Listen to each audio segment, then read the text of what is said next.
नमस्कार। रोजाना हिमाचल के खास बुलेटिन में आप सभी का बहुत बहुत स्वागत है। मैं हूं आपके साथ भावना रनौट। चलिए जानते हैं खबरें विस्तार से। मुख्यमंत्री ठाकुर सुखविंदर सिंह सुक्खू ने रविवार को शिमला के पीटर हॉफ में आयोजित 37वें विश्व एड्स दिवस कार्यक्रम की अध्यक्षता की, जिसका विषय था सही रास्ता अपनाएं। कार्यक्रम के दौरान मुख्यमंत्री ने HIV जागरूकता और स्वच्छता को बढ़ावा देने के लिए कार बिन पहल की शुरुआत की। पहले चरण में 4000 टैक्सियों को ये बिन निःशुल्क उपलब्ध कराए जाएंगे तथा चरणबद्ध तरीके से राज्य के सभी 30,000 टैक्सियों को कवर करने की योजना है। मुख्यमंत्री ने कहा कि राज्य ने HIV से निपटने और समग्र स्वास्थ्य सेवा में सुधार के लिए पिछले 2 वर्षों में महत्वपूर्ण कदम उठाए हैं। हिमाचल प्रदेश की पारंपरिक संस्कृति और ग्रामीण अर्थव्यवस्था को मजबूती देने के मकसद से शिमला के रिज मैदान पर 10 दिवसीय हिम ईदा सरस मेले और फूड फेस्टिवल का आगाज हो गया है। राज्य ग्रामीण आजीविका मिशन के तहत रिज मैदान में शिमला और इंदिरा गांधी खेल परिसर में स्वयं सहायता समूहों की महिलाओं द्वारा प्रदेश के पारंपरिक व्यंजनों और उत्पादों के स्टॉल लगाए गए हैं, जिसका आज ग्रामीण विकास एवं पंचायती राज मंत्री अनिरुद्ध सिंह ने विधिवत शुभारंभ किया। चंबा का ऐतिहासिक चौगान नंबर 1 लोगों की आवाजाही के लिए हुआ बंद, जाने क्या है वजह। हिमाचल प्रदेश के ऐतिहासिक धरोहरों में से एक चंबा का चौगान नंबर 1 रविवार सुबह 9 बजे से आम लोगों की आवाजाही के आवश्यक मुरम्मत और रखरखाव कार्य को पूरा करने के लिए उठाया गया है।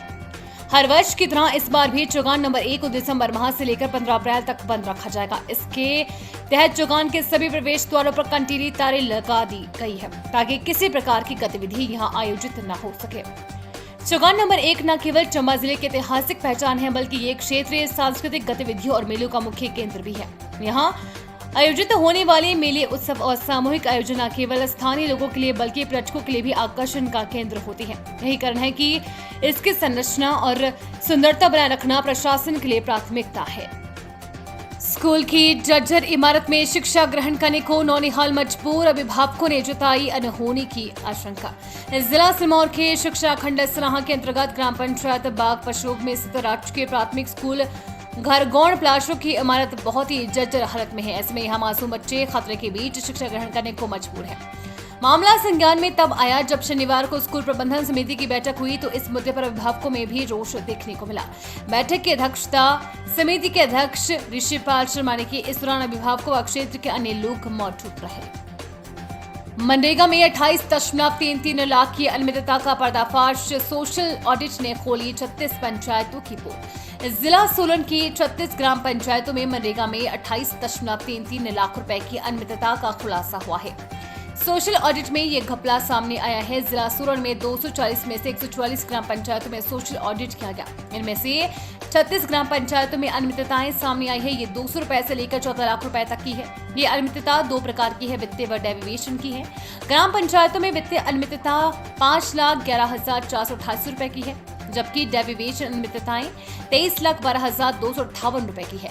सोलन जिला में विकास खंड कार्यालयों की संख्या अब 5 से बढ़कर 6 हो गई है। पट्टा नया विकास खंड बना है, जिसमें धर्मपुर विकास खंड की 20 व नलगढ़ विकास खंड की 5 पंचायतें शामिल हैं। लेकिन मनरेगा की MIS में अभी 5 विकास खंड ही चले हैं। असली मनरेगा में धर्मपुर में 44 व नलगढ़ में 77 ग्राम पंचायतों को ही दिखाया जा रहा है। इसके अनुसार धर्मपुर विकास खंड के 44 में से 12 पंचायतों में हुए सोशल ऑडिट में 10 ग्राम पंचायतों में अनियमितता सामने आई है। उसमें एक ग्राम पंचायत में ही डेविएशन की ही करीब 14 लाख रुपए की अनियमितता है। सोशल ऑडिट में इस विकास खंड की 10 पंचायतों में 24.01 की अनियमितता का खुलासा हुआ है। इसमें वित्तीय अनियमितता 89,731 रुपए तथा डेविएशन की 23.12 लाख रुपए की अनियमितता सामने आई है।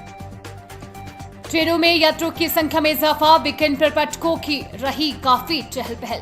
पहाड़ों की रानी शिमला में वीकेंड पर पर्यटकों की काफी चहल पहल देखने को मिली। शहर के मुख्य पर्यटन स्थलों पर पर्यटकों की आवाजाही रही। माल रोड स्थित रिज मैदान के अलावा अन्य स्थानों पर पर्यटकों ने घूमने का लुत्फ उठाया। शिमला व आसपास के स्थानों में इन दिनों के लिए मौसम बेहद अनुकूल बना हुआ है और अन्य राज्यों से आने वाले पर्यटक यहां आकर घूमने का लुत्फ उठा रहे हैं। दिसंबर में और अधिक पर्यटक शिमला सहित आसपास के पर्यटन स्थलों की ओर रुख करेंगे। इसको देखते हुए पर्यटन विकास सहित अन्य निजी होटलों ने तैयारियां शुरू कर ली है। कालका से शिमला की ओर चली ट्रेनों में यात्रियों की संख्या में इजाफा हुआ है और अधिकतर ट्रेनें पैक चल रही है। महिला को लिफ्ट लेनी पड़ी महंगी, ऐसे हुई दर्दनाक मौत। गोबर से लदी एक पिकअप में एक महिला को लिफ्ट लेनी महंगी पड़ गई है। महिला इस गाड़ी में मात्र 10 मीटर ही आगे गई थी कि वाहन दुर्घटनाग्रस्त हो गया, जिससे महिला की मौत हो गई है और चालक सहित 2 लोग घायल हो गए हैं। ये मामला ढली थाना के तहत जुनका पुलिस चौकी के अंतर्गत पेश आया है। पुलिस के अनुसार उन्हें इस हादसे की सूचना मिली तो तुरंत पुलिस की एक टीम गांव नालटा पीरन पहुंची, जहां पर पाया गया कि एक पिकअप नंबर HP 65A0285 का चालक प्रदीप कुमार अपनी गाड़ी में बटोला गांव से गोबर लादकर पीरन के लिए चला था और उसके साथ पिकअप में अनिल कुमार भी आ रहा था। हिमाचल भवन की कुर्की रोकने के लिए सुक्खू सरकार ने 64 करोड़ की जमा, अब नहीं होगी नीलामी। नई दिल्ली स्थित हिमाचल भवन की कुर्की रोकने के लिए राज्य सरकार ने हाई कोर्ट में 64 करोड़ रुपए की अपफ्रंट प्रीमियम जमा कर दिया है। सरकार ने साथ ही हाई कोर्ट में एक अर्जी दायर की है, जिससे पिछले आदेश वापस लेने की गुहार लगाई गई है। हिमाचल हाई कोर्ट के न्यायाधीश अजय मोहन गोयल की अदालत ने सेली कंपनी को 64 करोड़ रुपए अपफ्रंट प्रीमियम के तौर पर अदा करने पर उतनी ही संपत्ति के हिमाचल भवन को अटैच करने के आदेश दिए हैं। साथ ही कंपनी को अपफ्रंट प्रीमियम 7% ब्याज समेत याचिका दायर होने की तारीख से देने को कहा है। सरकार की ओर से पैसा जमा किए जाने के बाद भवन की नीलामी नहीं होगी। बता दें कि वर्ष 2009 में सरकार ने कंपनी को 320 मेगावाट का बिजली प्रोजेक्ट आवंटित किया था। प्रोजेक्ट लाहौल स्पीति में लगना था। HRTC बस में राहुल गांधी के खिलाफ ऑडियो चलाकर दुष्प्रचार करने की शिकायत निकली निराधार। HRTC बस में राहुल गांधी समेत अन्य नेताओं के खिलाफ ऑडियो प्रोग्राम चलाकर दुष्प्रचार करने की शिकायत मामले में प्रबंधन ने जांच पूरी कर दी है। इस मामले की शिकायत एक व्यक्ति ने मुख्यमंत्री कार्यालय को की थी। HRTC की ओर से मामले की फैक्ट फाइंडिंग की गई, जिसमें शिकायत निराधार निकली है, जिसके बाद प्रबंधन ने मामले को बंद कर दिया। शनिवार को HRTC के प्रबंध निदेशक रोहन चंद्र ठाकुर ने पत्रकार वार्ता में ये जानकारी दी। उन्होंने कहा कि हमारी बसों में हर दिन 5 से 6 लाख लोग यात्रा करते हैं और कई तरह की शिकायतें आती रहती हैं।